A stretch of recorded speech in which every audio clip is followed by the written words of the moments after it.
Halo, apakah Sudah suaraku sudah terdengar, jelas Dokter. ya? Terdengar, Dok. Sudah jelas, Dok.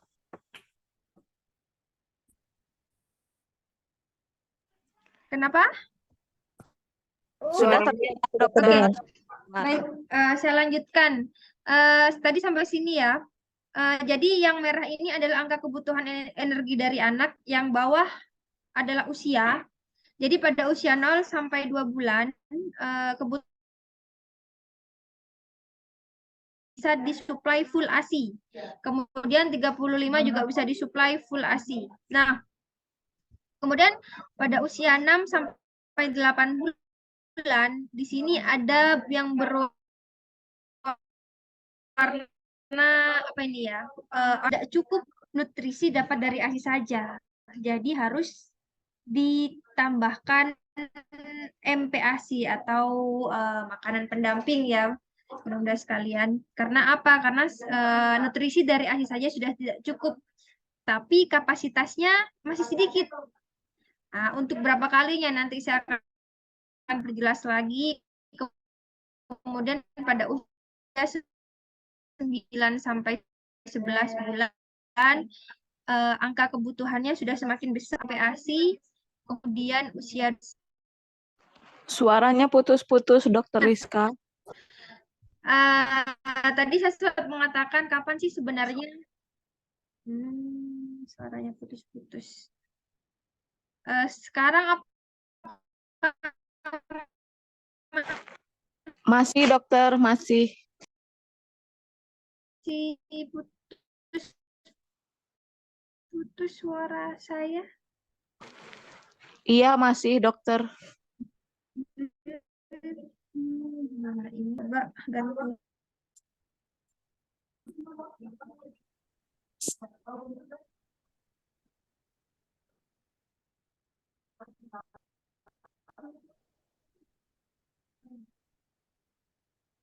Sekarang apakah suaranya sudah lebih baik? Iya, sudah lebih baik, Halo? Dokter. Sudah lebih baik, Dok. Oke, saya mulai. Baik, baik. Ini gimana nih?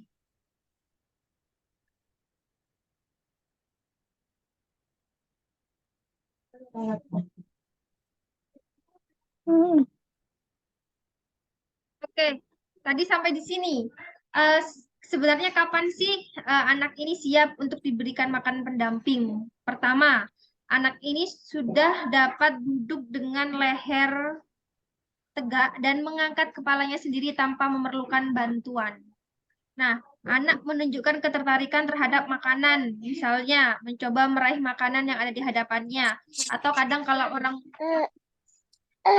orang tuanya sedang makan, biasanya anak-anak tuh suka lihat atau mulutnya sambil apa ya, ikut ikut kayak pengen makan begitu. Jadi menunjukkan sinyal-sinyal bahwasanya ada ketertarikan ingin makan seperti itu.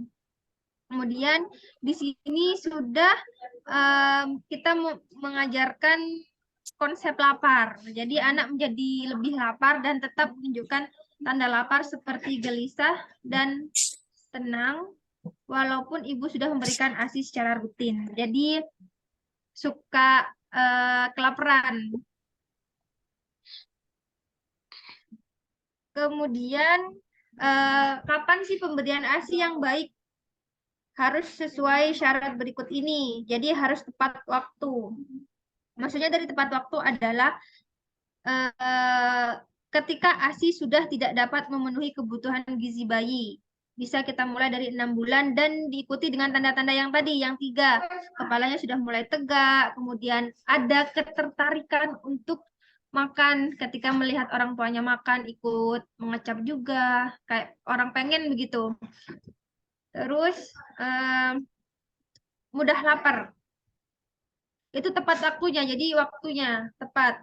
Jadi mungkin kalau di tempat saya pernah melihat anak itu masih usia kurang dari 6 bulan, ya kalau nggak salah, biasanya di ini makan kerokan pisang. Sebentar ya.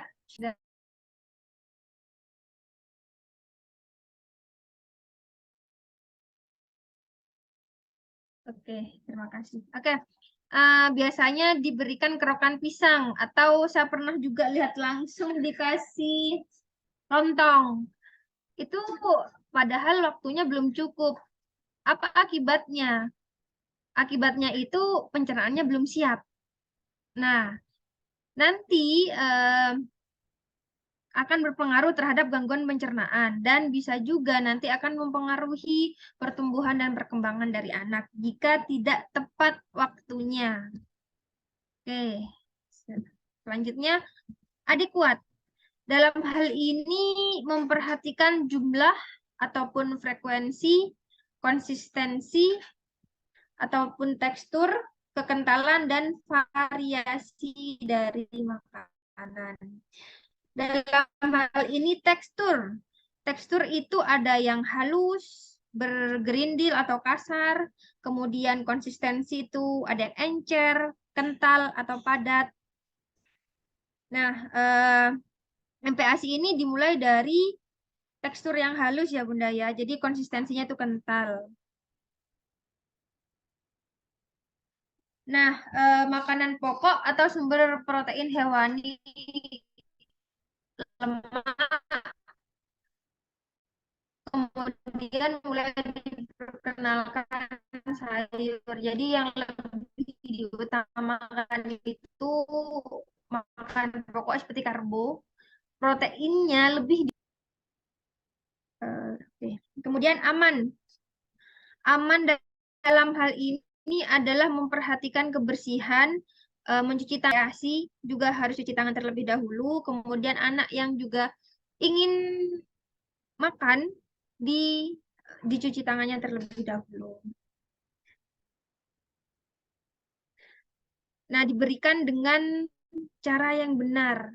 Teratur, dalam hal ini teratur ada waktunya ya Bunda sekalian. Nanti akan saya berikan tabelnya teratur itu karena setiap usia beda ya. Teraturnya misalnya seperti usia 6 bulan diberikan 2 kali atau 3 kali. 2 kali sudah cukup. Nanti usia berapa bisa 3 kali. Nanti akan saya berikan secara gambarannya per usia, di mana lingkungan netral. Maksudnya lingkungan netral ini anak tidak dalam kondisi main, nonton TV, lihat gadget, atau screen time seperti itu. Harus benar-benar kita bilangnya itu mindfulness untuk makan. Jadi fokus untuk makan. Kemudian ajari anak makan sendiri dengan sendok dan minuman dengan gelas. Ini bertahap ya Bunda. Jadi memang mungkin akan belepotan. Pasti ya pasti sih memang. Hanya disitulah mereka juga melatih sensor-sensor mereka. Nah, ini yang terbaru dari Kemenkes. Isi piringku kaya protein hewani usia 6-8 bulan. Di sini pemberiannya yang lingkaran, sebentar saya coba pakai pointer. Di sini masih 70% menggunakan ASI. Usia 6-8 bulan. Kemudian 30%-nya bisa diisi dengan MPASI. Nah, konsistensinya tadi, teksturnya, dia lebih halus, jadi disaring. Lebih halus. Kemudian kalau untuk komponennya ada makanan pokok. Makanan pokok di sini yaitu nasi. Kemudian untuk hewani untuk proteinnya lebih fokus pada hewani diutamakan. Ini terserah mau pakai apa. Di sini sudah ada contohnya. Pakai ikan, telur, daging, atau hati ayam di sini protein hewani, kemudian lemak. Lemak ini bisa menggunakan santan, bisa menggunakan minyak, seperti itu. Kemudian sayur dan buah ini proses pengenalan. Jadi enggak apa ya, dalam hal ini masih proses pengenalan. Nanti bisa dijadikan makanan apa itu namanya cemilan ataupun bisa ditambahkan juga. Tapi fokusnya di sini adalah protein yang hewani. Nah, prinsip MPASI. Tepat waktu dimulai usia 6 bulan. Memperhatikan kebersihan, diberikan terjadwal dan menyenangkan. Cukup kandungan gizi. Di sini kurang lebih tadi 200 kalori, diberikan 2 sampai 3 kali makanan utama dan 1 sampai 2 kali makanan selingan. Makanan selingan ini bisa diberi apa seperti rebusan sayur atau misalnya mulai diperkenalkan buah. Jadi dua kali sudah cukup sebenarnya untuk usia 6 sampai 8 bulan. Kemudian pada usia 9 sampai 11 bulan di sini kadarnya kita sudah 50-50 ASI dan MPASI. Sudah bisa 50. Oh ya, anak-anak pada usia 6 sampai 8 bulan biasanya pengkosongan lambungnya itu terjadi 100 menit, 100 sampai 120 menit kurang lebih itu 2 jam ya bunda-bunda sekalian. Jadi nanti mekanismenya bisa selang-seling. Misalnya sekarang minum ASI, terus 2 jam lagi baru makan. Atau 2 jam lagi diberi selingan. 2 jam lagi ASI lagi, seperti itu. Nah, selanjutnya pada usia 9 sampai 11 bulan. Di sini kebutuhannya sudah 50-50, kadar kebutuhan pokok atau karbonya. Di sini karbo tidak melulu nasi putih ya bunda-bunda sekalian. Kemudian sayur, minyak. Minyak di sini bisa menggunakan minyak atau santan, lemak maksud saya. Kemudian kadar proteinnya. Nah, di sini ada garam. Garam ini sempat, garam dan gula sih lebih tepatnya, sempat dijadikan pertanyaan atau garam. Sebenarnya boleh kita analogikan saja kalau misalnya kita makan, tidak ada rasanya kan tidak enak ya benar. Tapi pada anak ini ada takarannya. Dia itu hanya boleh sedikit, hanya untuk lebih rasanya tuh biar lebih gurih. Jadi di sini itu disarankan 1/8 sendok teh atau 0,1 gram. Jadi Tuhannya sudah mulai meningkat dan pemberiannya sudah mulai bisa diberikan 3 hingga 4 kali. Nah, di sini teksturnya sudah mulai apa namanya? Agak kasar.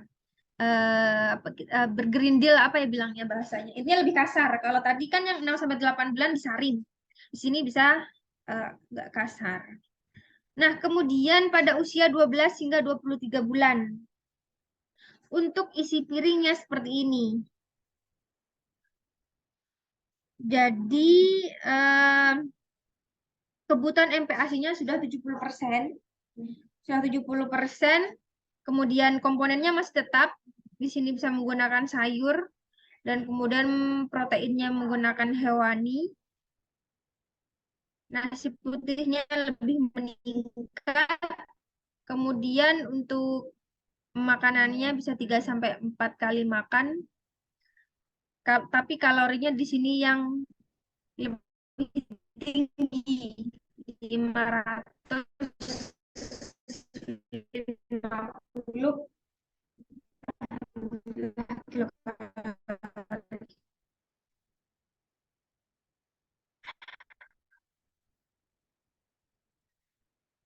Nah, kemudian untuk usia 2-5 tahun, setiap makan seperti ini isi piringnya.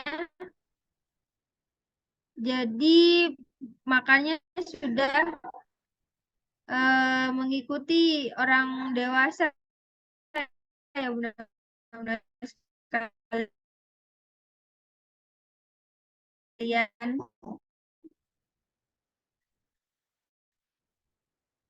Di mana prinsip makanannya anak cukup gizi, memperhatikan Maaf dokter, suaranya putus-putus. kebersihan, cukup cairan.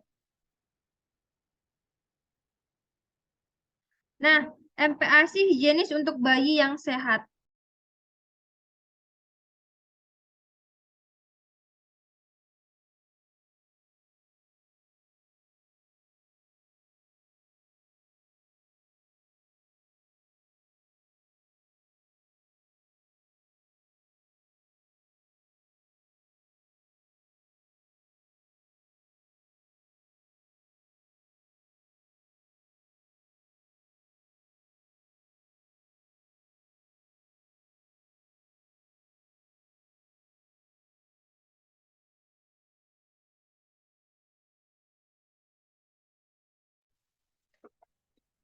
Oke, sebentar.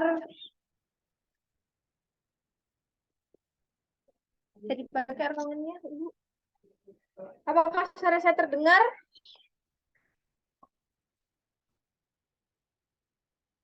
Terdengar, Dok. Oke, baik. Saya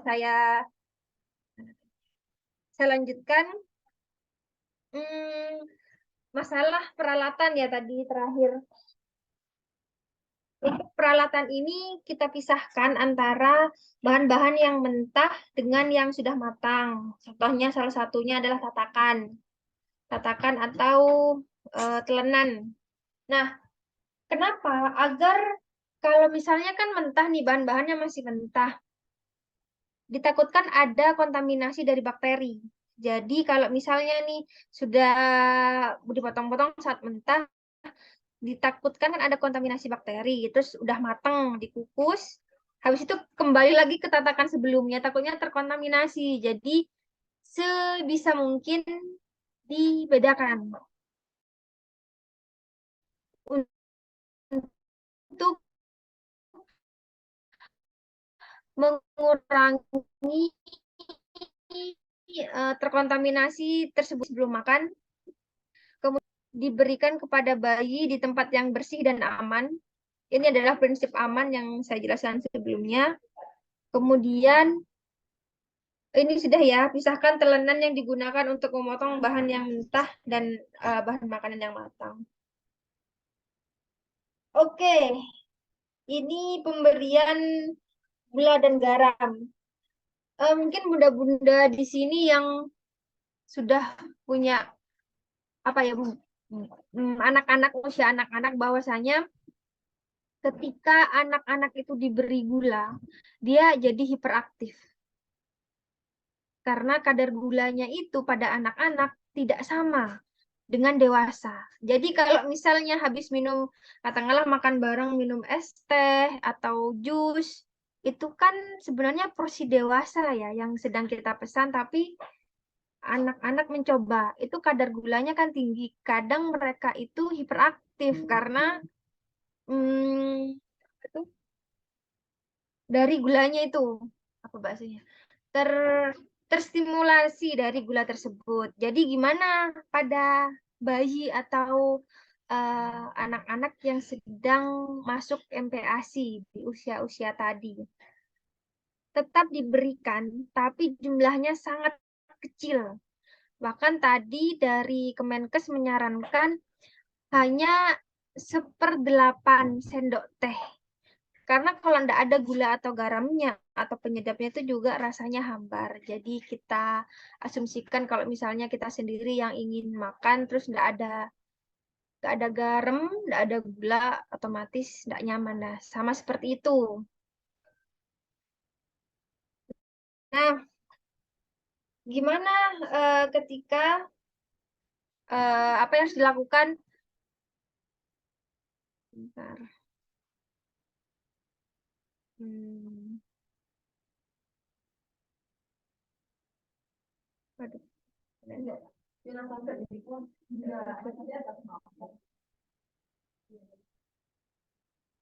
Oke, mohon maaf. Terus ini ada beberapa tips yang diberikan oleh IDAI. IDAI itu Ikatan Dokter Anak Indonesia, bahwasanya gimana sih ketika anak susah makan. Ini saya sering sekali mendapatkan pertanyaan ini. Terus gimana dok, anak saya susah makan dan sebagainya.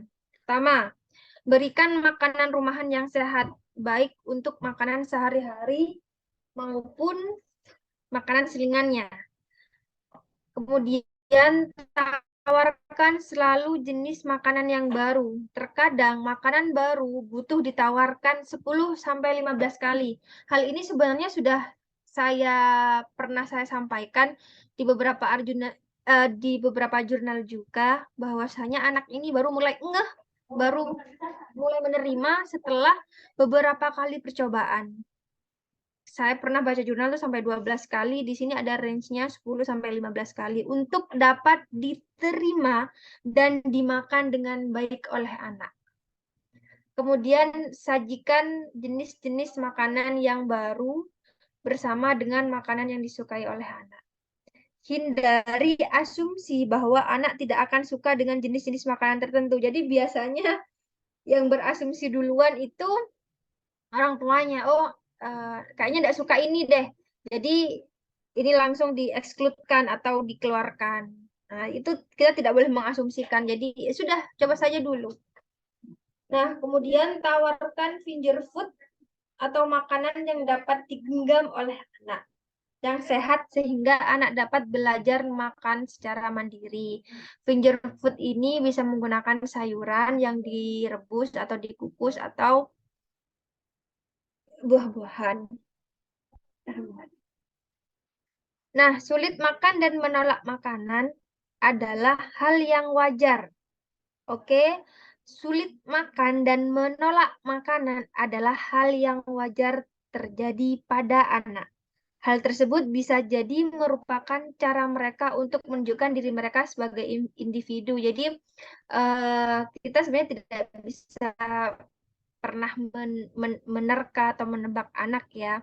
Entah apa yang dia rasakan sehingga beberapa penelitian itu mengatakan sudah pada anak ayo kita coba 10-15 kali disodorkan baru nanti bisa menerima.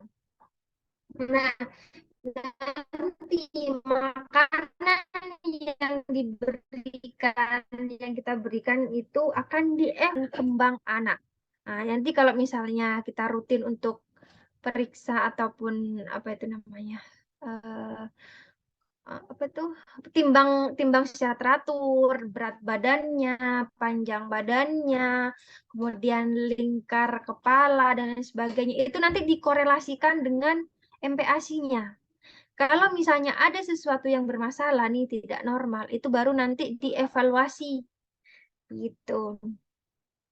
Jadi ini berkorelasi ya benar-benar sekalian tentang makanan yang diberi dengan pertumbuhan dalam arti secara fisiknya, perkembangan dalam arti secara seperti motorik, psikologisnya begitu. Jangan pernah memaksa anak untuk makan, karena anak Anda tahu berapa banyak makan dibutuhkan oleh tubuhnya. Ya, sama seperti orang dewasa juga, bahwasanya kadang kita nih sudah kenyang, tapi masih disuruh makan. Nah, sama seperti itu. Kita tidak boleh memaksanya, karena memaksa makan dapat mengganggu kemampuan alaminya untuk mengetahui tanda-tanda lapar dan kenyang pada anak.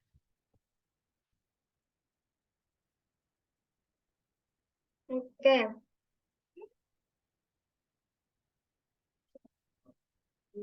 Jangan menyerah untuk memperkenalkan jenis makanan baru. Tadi ini sudah disampaikan. Jadi berikan contoh untuk memakan jenis makanan baru terlebih dahulu. Anak belajar dengan memperhatikan dan mencontoh ibunya atau orang tuanya.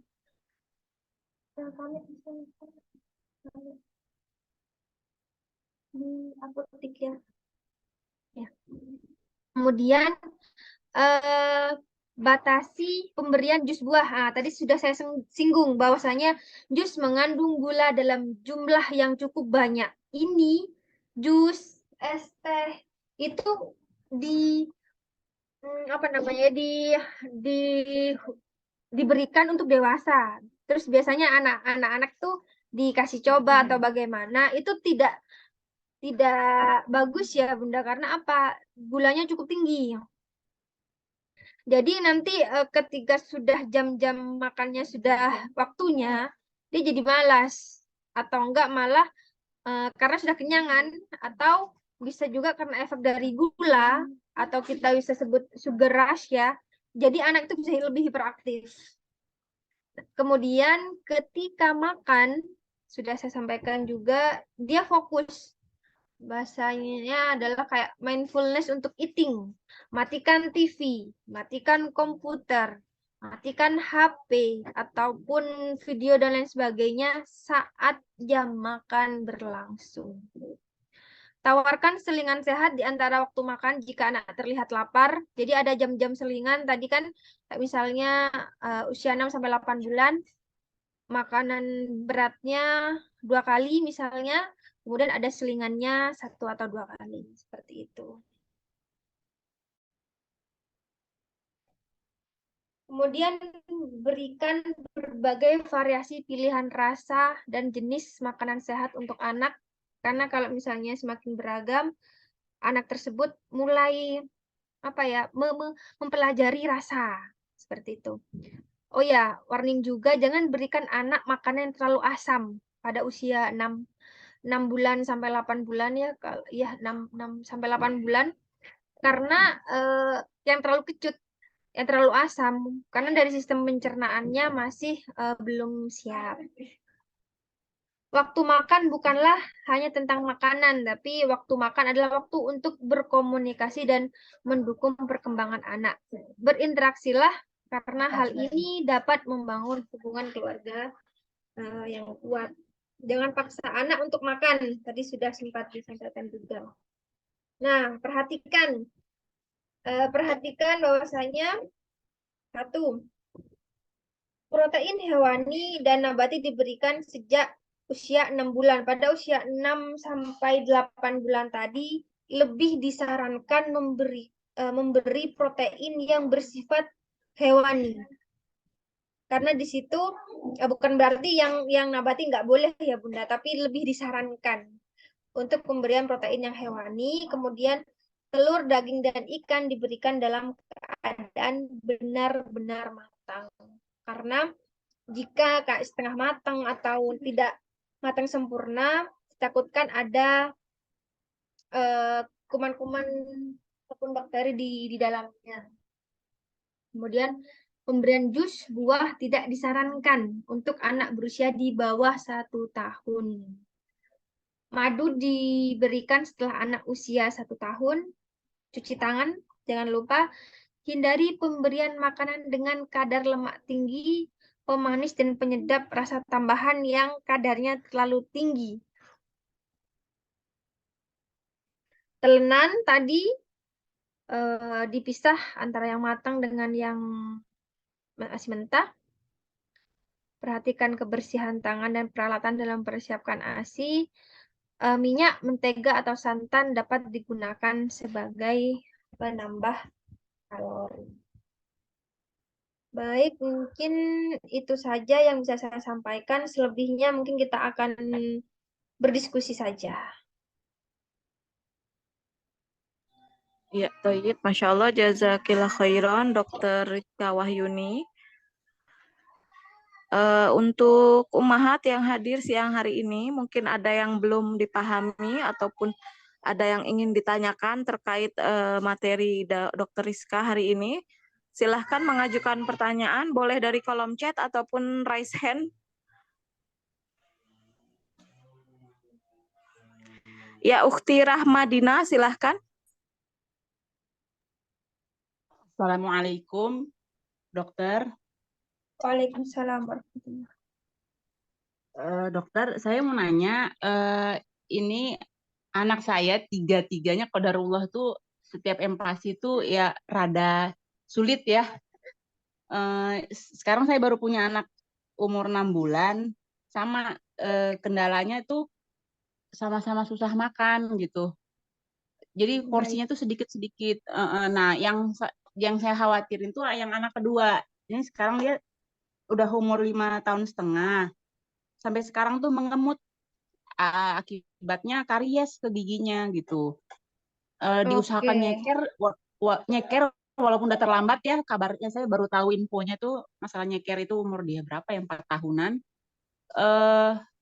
Masih sampai sekarang tuh masih saya baca-baca lagi ini permasalahan pencernaan di mikroba bakteri jahat dan bakteri baiknya gitu, Dok. Apakah benar? Bagaimana ya solusinya gitu? Baik. Baik, terima kasih atas ya, ya. Oke, hati ya. Oh, mohon maaf, ada sponsor. Terima kasih atas pertanyaannya, Umu Rahmadina. Pertanyaannya bagus Sama-sama, Dok. sekali. Pertanyaannya bagus sekali tentang pertama susah makan ya. Susah makan ini menjadi pertanyaan yang sangat common atau sangat sering saya ditanya perihal ini. Usia 6 bulan harusnya sudah mulai untuk memberikan MPASI. Oke, tapi susah. Eh, ini saya ngomong secara teoritis ya, Bunda ya. Secara yang disarankan dari Ikatan Dokter Anak Indonesia juga bahwasanya awalnya biarkan anak itu, ini kan posisi 6 bulan biasanya sudah tegap nih, lehernya sudah tegap, sudah eh, bisa duduk. Nah, itu biarkan dikasih aja dulu. Dikasih aja dulu. Biarkan dia melihat ini bagaimana teksturnya. Jadi kan disarankan memang untuk makan sendiri. Nah, di situ biarkan anak apa ya, kayak penasarannya itu diselesaikan. Penasarannya dilihat, otomatis kan teksturnya bagaimana, ada baunya bagaimana, mungkin kita sambil sambil sesekali kasih apa toel di mulutnya. Itu adalah proses dia untuk beradaptasi. Setiap anak otomatis beda. Memang disarankan adalah beberapa kali, 10 hingga 15 kali tadi percobaannya. Nanti dikorelasikan dengan ASINya. Apakah ASINya ini adekuat? Tadi kalau misalnya usia 6 sampai 8 bulan, kebutuhan ASI masih 70%. Nah, itu berkorelasi enggak? Katakanlah makannya susah. Susah ini dalam arti kalau bahasnya susah, bukan berarti tidak mau makan. Mau tapi tidak banyak. Korelasikan sama susunya atau ASINya, korelasikan sama pertumbuhannya yang dikontrol eh, secara rutin, yang diplotkan ke ini apa itu grafik tumbuh kembang anak. Nah, di situ nanti dikorelasikan. Mungkin makanannya ini sedikit di awal usia 6 bulan ini karena masih proses pengenalan. Tapi setidaknya ada yang masuk. Sambil susunya juga masih adekuat, perkembangan dan pertumbuhannya juga masih dalam batas normal.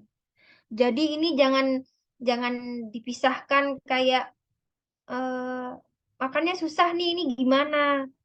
Oke, sabar dulu. Kasih pengenalan. Korelasikan semuanya. ASINya dan tumbuh kembangnya. Baru di situ akan ada tindakan-tindakan lebih lanjut. Jika memang tidak cukup, badan nih kebutuhannya sekian. Tadi saya sudah jelaskan, usia sekian butuh kalorinya sekian, usia sekian butuh kalorinya sekian. Itu kalau tidak terpenuhi, otomatis badan akan melakukan apa ya, kalau kalau bahasa mudahnya itu kayak berontak. Saya tuh butuhnya sekian, badan bilang begitu, tapi bayi ini tidak cukup. Itu nanti akan kita lihat di tumbuh kembangnya. Nah, jadi harus dikorelasikan semua dulu, Bunda, dengan beberapa kali percobaan. Dengan beberapa kali percobaan jenis makanan, jenis rasa, dan eh, variasi apa itu namanya? Variasi tekstur, warna, dan lain sebagainya. Kenalan. Kemudian masalah karies. Karies ini sebenarnya biasanya gara-gara tidak sikat gigi. Kan ada tuh sikat gigi untuk anak.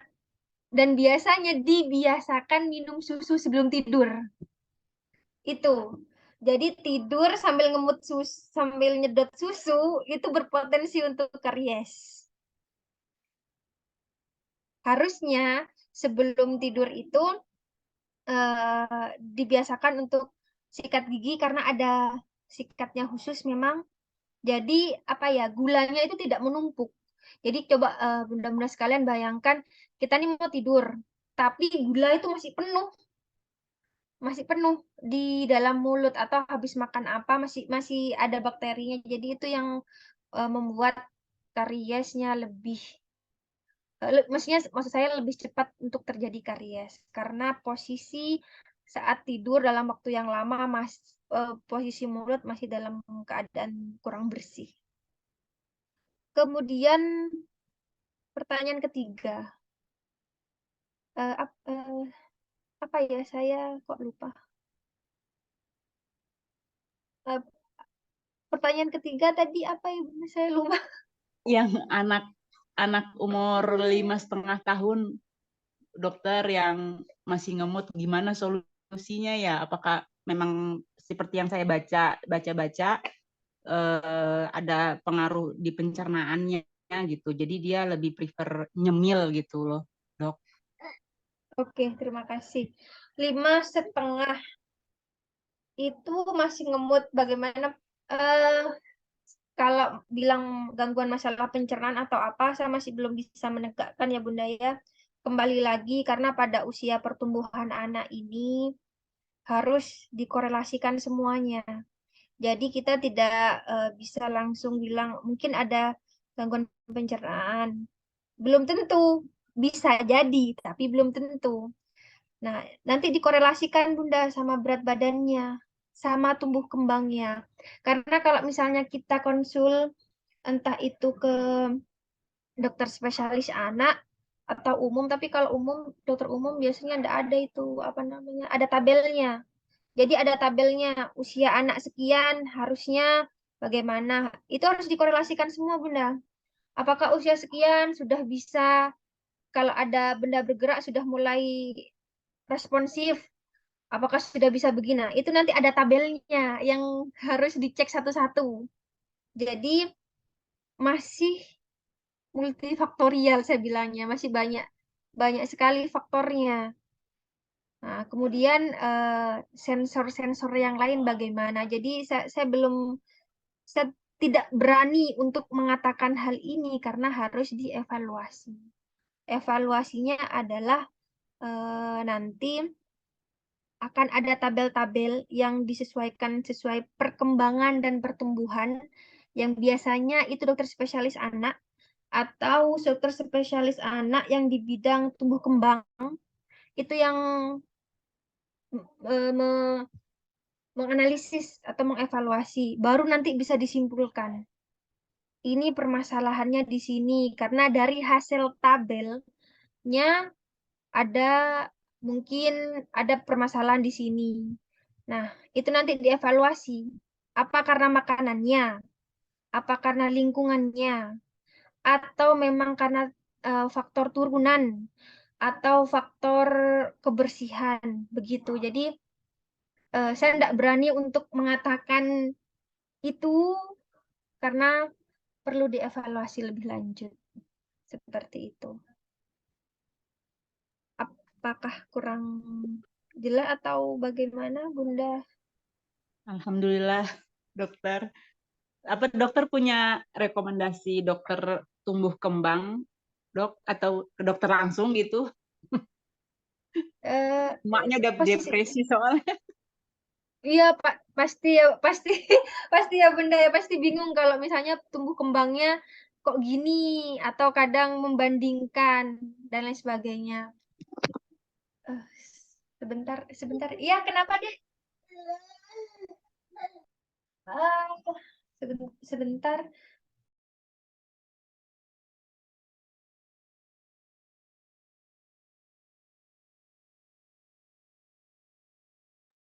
Oke, ya.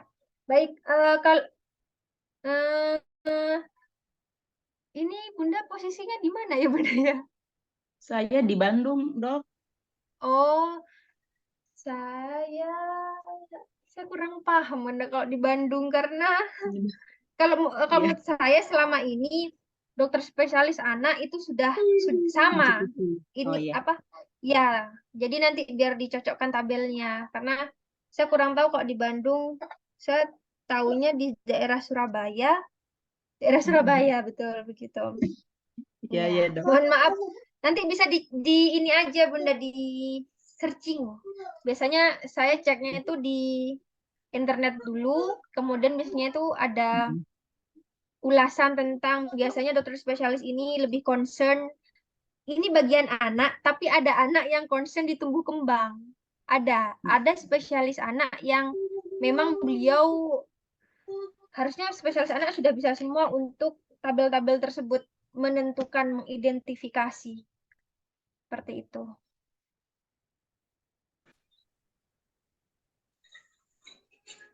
Apakah sudah terjawab, Ukti Rahmadina? Sudah, Jazakillahu khaira, dokter. Jazakillahu khaira, Baik. Afwan. Untuk sekedar info, Ukti Rahmadina di Bandung ada dokter anak, dokter Faisal Buka. Untuk lokasinya nanti bisa dilihat di Instagramnya beliau. Alhamdulillah. Naam,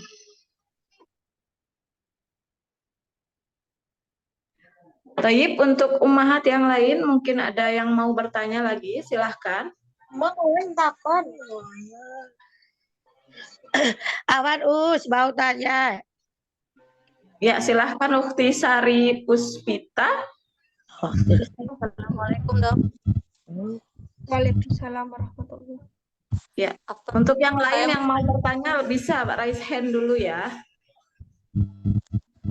Begini dok, kalau misalkan kan kita tuh lagi pengen nggak terlalu kayak gula-gula gitu ya. Terus kan kalau masak biasa suka pakai gula.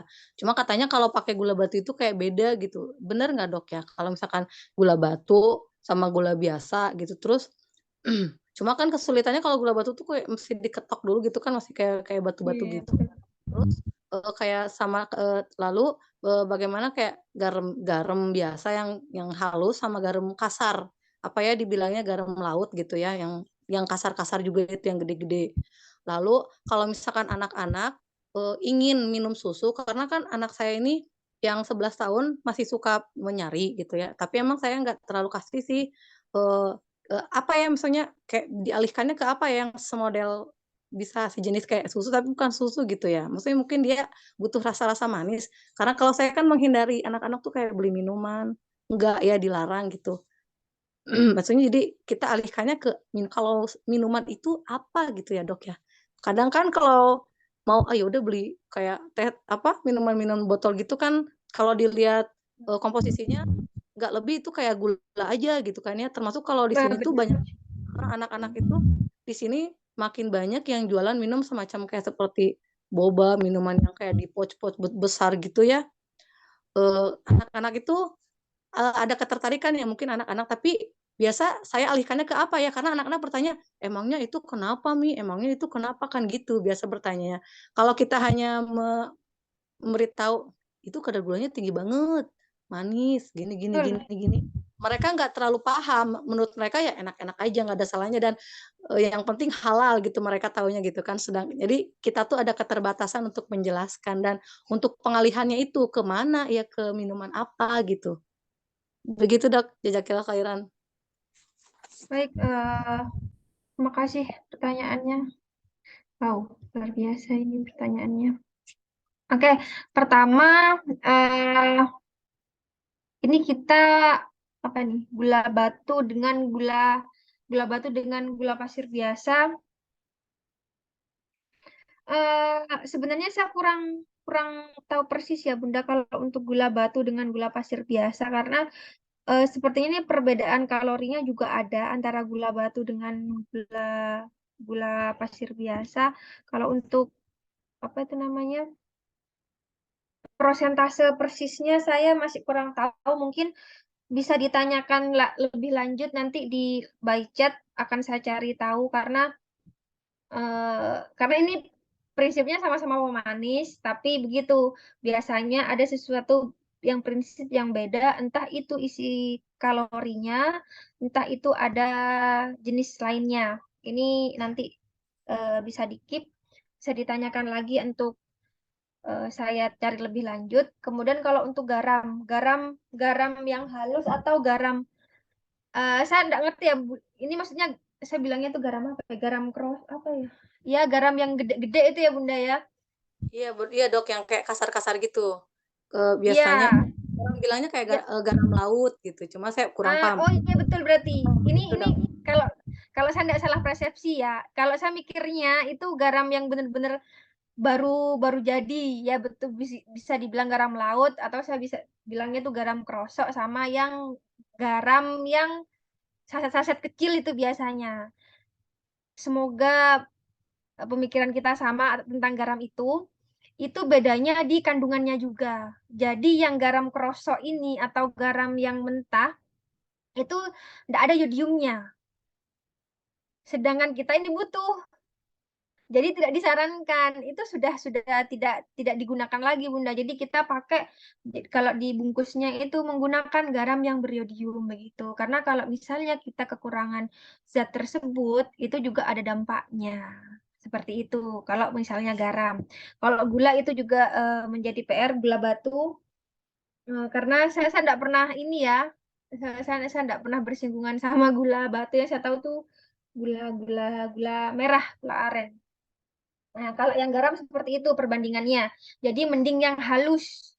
Jangan menggunakan garam garam garam laut atau garam yang gede-gede atau garam krosok, saya bilangnya begitu. Karena kandungannya itu. Jadi lebih baik yang halus, yang ada tulisannya beriodium. Kemudian untuk minuman, minuman ya betul sekali Bunda. Jadi minuman kaleng, minuman boba, kaleng itu saya dulu sebelum saya kuliah kedokteran, saya sempat kuliah di ITP atau Ilmu Teknologi Pangan. Jadi sebenarnya kita bayangkan saja ya Bunda, itu makanan atau minuman bisa awet berbulan-bulan. Itu gimana caranya? Selain pemanisnya tinggi, pengawetnya tinggi. Itu udah pasti. Kalau dari kenapa tahu? Karena ada komposisinya. Dan secara logika saja ya, ini makanan berbulan-bulan loh, tapi masih bisa dimakan dan bisa diminum. Itu. Dan kemudian gula ini sifatnya bisa dikatakan adiksi. Dia itu ketergantungan. Pengen nambah lagi. Bukan hanya anak-anak. Orang dewasa pun seperti itu. Kalau sudah terbiasa makan manis, dia akan makan manis terus. Dan lama-kelamaan akan meningkat itu dosisnya. Itu jahatnya gula. Jadi dia itu ada efek adiksi. Adiksi. Jadi apa ya? Bisa dikorelasikan, dianalogikan maksud saya sama kayak katakanlah rokok gitu. Tapi gula ini dikemas. Pada negara-negara tertentu, gula ini dibatasi, Bunda, pada makanan dan minuman. Pada negara-negara yang maju. Tapi kan kalau kita nggak dibatasi, karena bahayanya gula. Apalagi anak-anak, seperti itu. Harapannya apa? Ini nanti banyak penyakitnya karena kandungan kalorinya tinggi. Kita tidak butuh sebanyak itu. Tapi karena rasa adiksinya kita yang terus-menerus dan ingin nambah lagi, akhirnya akan ada timbunan kalori, akan ada timbunan penyakit pada akhirnya. Oleh sebab itu, kenapa angka DM kencing manis itu tinggi pada anak-anak juga, pada anak remaja juga, anak remaja, saya pada usia muda. Kan trennya ini terjadi pada orang-orang tua, tapi sekarang tidak, trennya sudah maju karena adiksinya seperti itu, angka obesitas tinggi karena terlalu maraknya makanan atau minuman. Nah, kalau untuk mengalihkan ya, kalau untuk mengalihkan ini sebenarnya bisa diberi kesepakatan, oke, boleh minum seperti itu, tapi kesepakatannya misalnya 1 minggu 1 kali. Seperti itu. Kemudian untuk pengalihannya, kalau misalnya bukan usia bayi lagi, masih anak-anak atau apa, mungkin dialihkan dengan buat jus di rumah. Kalau jus di rumah kan bisa ditakar tuh gulanya. Karena kalau sudah kena, sebenarnya kalau sudah kena gula, itu pasti terngiang dan adiksi seperti apa ya, adiksi kalau pengen ngerokok gitu terus pengen lagi, sifatnya adiksi seperti itu. Jadi kalau ditanya ada nggak alternatif lain? Alternatif lain ya minuman dari rumah. Jadi memang harus bersaing. Jadi saya juga bingung untuk memberikan eh, minuman yang lain selain yang dari alami. Seperti itu. Jadi kalau memang harus dikorelasikan dengan minuman yang super super manis dengan pemberian susu, gula, sirup, pasti kalah. Caranya gimana? Jangan dibiasakan. Nanti kita harus bisa berkomunikasi. Kayak misalnya tadi Bunda bilang taunya ini halal atau tidak. Nanti apa namanya, sambil diajak komunikasi, ini nggak bagus loh karena kadar apa gulanya tinggi. Kalau gula tinggi itu nanti bahaya. Tapi itu nanti disonding. Sudah minum dari rumah saja. Nah, seperti itu. Dan apa ya, bukan hanya minuman yang harus dialihkan, cemilan juga. Seperti itu, Bunda. Saya juga bingung karena alternatifnya adalah pasti makanan dari rumah. Tidak ada alternatif lain. Selama itu orang lain yang buat ataupun orang lain yang kita tidak ketahui siapa, pasti ya tetap lebih baik dari rumah. Seperti itu. Bagaimana, Bunda? Atau kalau masih kurang dimengerti, kita bisa berdiskusi. Iya dok, Eh, jadi sebetulnya emang kita tidak ada pembiasaan kayak seperti makan apa sih, ciki ya. Jadi jujur kayak anak-anak tuh, apa kita tuh berusaha untuk kayak menghindari hal-hal yang bisa dihindari lah ya, meskipun nggak bisa 100% dan nggak bisa sepenuhnya Benar. karena banyak banget goda seperti mie instan. Saya jatah itu sebulan sekali. Dulu itu saya jatah seminggu sekali. Sekarang maju jadi sebulan sekali dan mereka di awal bulan itu nagih. Menurut mereka itu sangat nikmat seperti menemukan kayak makan steak atau apa kalau makan mie, kata kayak seperti lezat banget ngelihatnya dan mereka ya karena waktu yang sebulan sekali itu gitu dan mereka udah tahu mie ini bulan apa, ini tanggal berapa itu. Mereka bertanya lalu kalau untuk urusan minuman saya ini lagi coba bikin kan biasa kalau yang kecil yang 4 tahun ini masih mau susu cuma saya udah menghindari ya dok. Ya.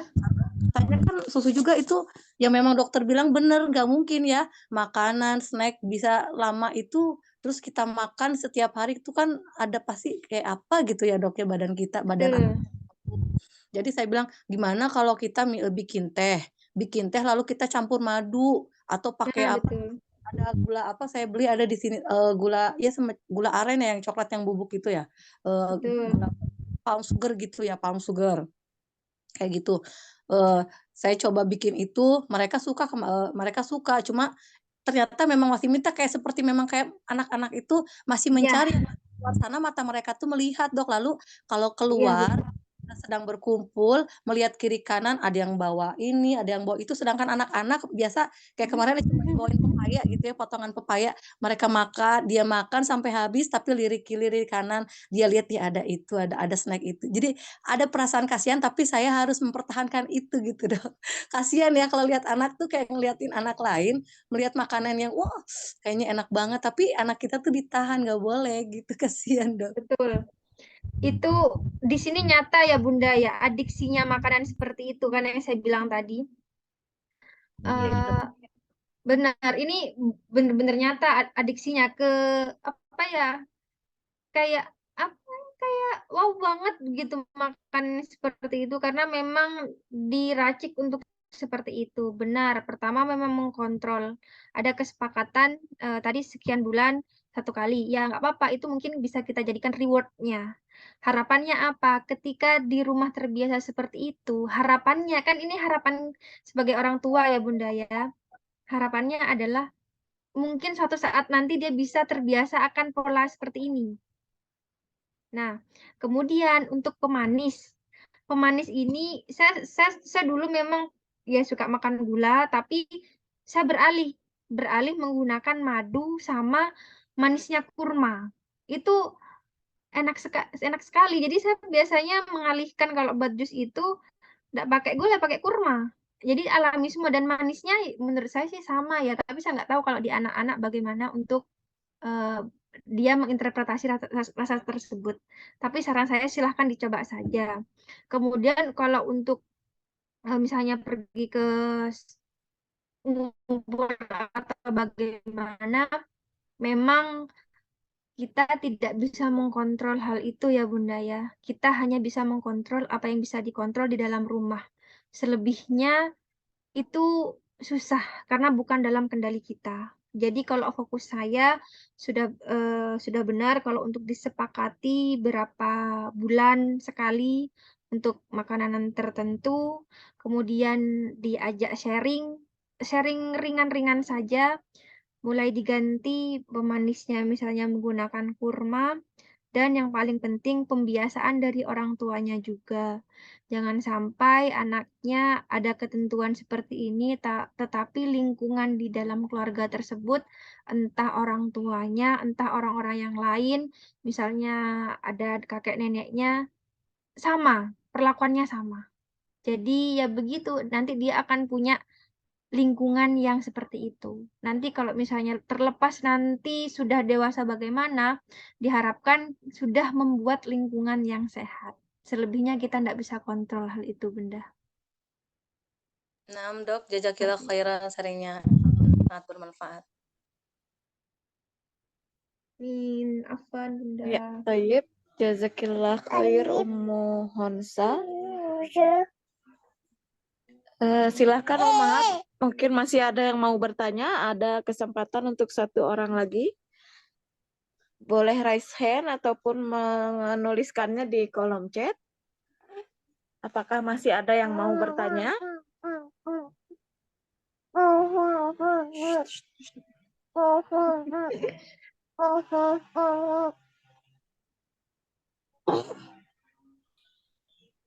Sepertinya sudah tidak ada, Ya, sepertinya sudah tidak ada, betul dokter.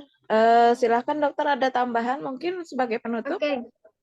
Baik, ini close statement saya. Pertama, saya melihat memang ada beberapa bunda-bunda di sini yang rajin datang. Harapan saya adalah bahwasanya bunda-bunda ini mengajak temannya yang lain, paling tidak 2 orang untuk saling mengingatkan untuk hadir dalam kegiatan ini. 1 atau 2 orang saling mengingatkan, harapannya nanti ilmunya bisa tersebar luas. Kemudian untuk perihal makanan ini atau materi ini, MPASI harus dikorelasikan ya Bunda ya kan, MPASI, makanan pendamping ASI, dilihat ASINya, dilihat makanan pendampingnya, dikorelasikan dengan tumbuh kembangnya. Harus sinergis, seperti itu. Mungkin itu saja yang bisa saya sampaikan, semoga ilmu yang saya berikan bermanfaat. Sudah Bunda?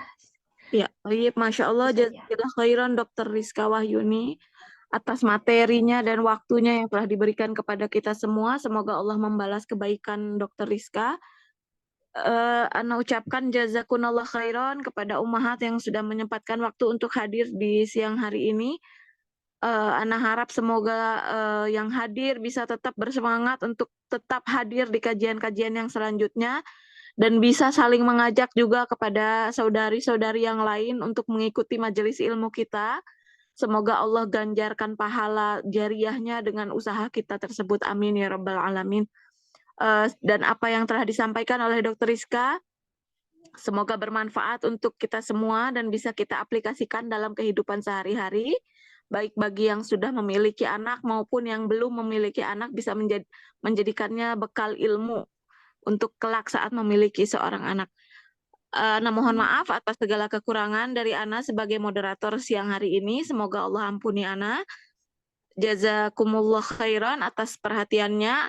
Ana tutup kajian siang hari ini dengan doa kafaratul majlis. Subhanakallahumma wa bihamdika asyhadu an la ilaha illa anta astaghfiruka wa atubu ilaih. Assalamualaikum warahmatullahi wabarakatuh. Waalaikumsalam. Jazakumullah khairan.